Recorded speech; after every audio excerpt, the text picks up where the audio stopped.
अस्सलामु अलैकुम दोस्तों, आज की वीडियो में हम बात करेंगे मलेशिया के खूबसूरत देहातों के बारे में। ये देहात अपने दिलकश कुदरती मनाजर, ज़राअत, सादगी और रिवायती तर्ज ज़िंदगी की वजह से दुनिया भर में एक मुनफरद मकाम रखते हैं। मलेशिया के देहाती लोग कैसे ज़िंदगी गुजारते हैं और इनके मकानात ज़मीन से ऊपर क्यों बनाए जाते हैं और खाने पीने की चीज़ों से लेकर मलेशिया के देहातों के बारे में मुकम्मल आगाही फराहम की जाएगी।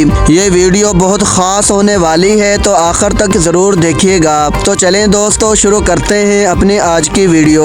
दोस्तों, मलेशिया दो बड़े हिस्सों पर मुश्तमिल है, मगरबी मलेशिया और मशरकी मलेशिया। ये मुल्क तकरीबन 3,30,000 मुरब्बा किलोमीटर रकबे पर मौजूद है और इसकी आबादी तकरीबन 33 मिलियन है। दोस्तों, मलेशिया के देहात अपनी खूबसूरती की वजह से मशहूर हैं, जिनमें सरसब्ज़ खेत, नारियल और पाम के दरख्तों से सजे रास्ते और कुदरती झीलों का हुस्न शामिल है। यहाँ तकरीबन 15,000 देहात मौजूद हैं जो कुदरती माहौल और सकाफती वर्से की अक्कासी करते हैं। दोस्तों, मलेशिया के देहाती घर लकड़ी से बनाए जाते हैं और इनकी छतें नारियल या पाम के पत्तों से तैयार की जाती हैं जो कुदरती तौर पर ठंडी रहती हैं। घरों में बड़ी बड़ी खिड़कियाँ बनाई जाती हैं ताकि हवा और रोशनी का गुजर आसान हो सके। मलेशिया के देहातों में बारिशों की वजह से घरों के डूबने का खतरा होता है, इसलिए ये घर ऊंचे सतूनों पर तामीर किए जाते हैं ताकि बारिश के पानी से महफूज रह सकें। इन घरों के इर्द गिर्द नारियल, केले और पाम के दरख्त होते हैं जो कुदरती और सरसब्ज़ माहौल फराहम करते हैं। दोस्तों, अगर मलेशिया में खाए जाने वाले खानों की बात करें तो नसी लेमक ये मलेशिया का कौमी खाना है, जिसमें नारियल दूध से पकाए गए चावल, अंडे और अंचोवीज और चटनी शामिल होती है। इसके अलावा मलेशिया में मछली का सालन भी बहुत पसंद किया जाता है, जो खास तौर पर देहाती इलाकों में आम तौर पर खाया जाता है। ये खाने न सिर्फ मलेशिया की सकाफत का हिस्सा हैं बल्कि दुनिया भर में भी मशहूर हैं। दोस्तों, मलेशिया के देहातों का ट्रांसपोर्ट सिस्टम बहुत शानदार है। यहाँ अक्सर लोग मोटरसाइकिल और साइकिल इस्तेमाल करते हैं, जबकि पब्लिक ट्रांसपोर्ट के लिए बसें और वैगन भी दस्तयाब होती हैं। दरियाओं के करीब इलाकों में कश्तियों का ज़्यादा इस्तेमाल होता है और रिवायती बैलगाड़ियाँ अब सिर्फ चंद इलाकों में ही नज़र आती हैं। जदीद तरक्की के बावजूद देहात का ट्रांसपोर्ट सिस्टम बहुत सस्ता और आसान है।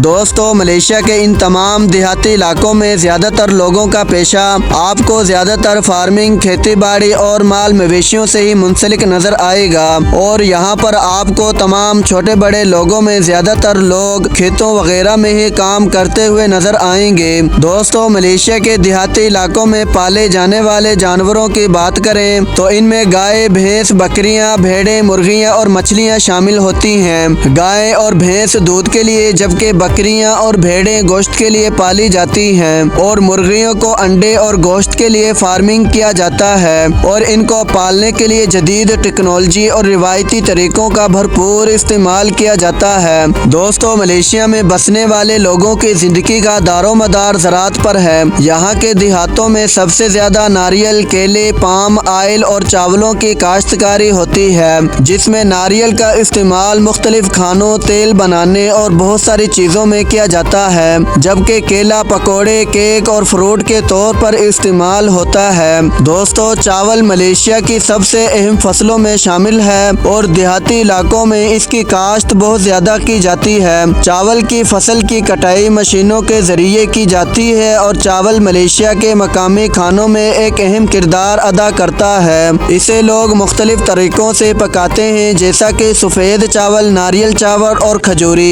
ये मुल्क की रोज़मर्रा की ग़ज़ाई ज़रूरियात का एक बुनियादी हिस्सा है। दोस्तों, मलेशिया के देहाती इलाकों में मुख्तलिफ मज़ाहिब के लोग आबाद हैं, जिनमें मुसलमान, हिंदू और ईसाई कम्यूनिटी के लोग शामिल हैं। हर मज़हब की अपनी इबादत गाहें और त्यौहार हैं जो यहाँ की सकाफत का एक अहम हिस्सा हैं। यहाँ के लोग अपने अपने मज़हब के मुताबिक मजहबी तकरीबात मिलकर मनाते हैं, जिसमें मुसलमान, हिंदू और ईसाई कम्यूनिटी के लोग अपने अकायद और रिवायात को भरपूर तरीके से मनाते हुए दिखाई देते हैं। दोस्तों, मलेशिया के देहातों में मकामी त्यौहारों का ख़ास एहतमाम किया जाता है, जैसे हारी रया और गावे। ये त्यौहार देहाती लोगों के इत्तिहाद और रिवायात ضروریات کی عکاسی کرتے ہیں۔ یہاں موسیقی، رقص اور لذیذ کھانوں کی محفلیں سجائی جاتی ہیں۔ دوستو، ملیشیا کے دیہاتی علاقوں میں شادیوں کی روایت بہت رنگین اور ثقافتی طور پر اہم ہوتی ہے۔ یہاں کی شادیوں میں مختلف کمیونٹیز کے رسم و رواج شامل ہوتے ہیں، جیسے مالائی، چینی اور انڈین شادیوں کی اپنی منفرد تقریبات ہیں۔ شادی کی تقریب میں خوبصورت لباس، روایتی موسیقی، محفلیں اور لذیذ کھانے پیش کیے جاتے ہیں۔ شادی کے بعد نئی جوڑے کو خصوصی دعوتوں اور تحفوں کے ذریعے خوش آمدید کہا جاتا ہے، جو ملیشیا کی مہمان نوازی کی عکاسی کرتا ہے۔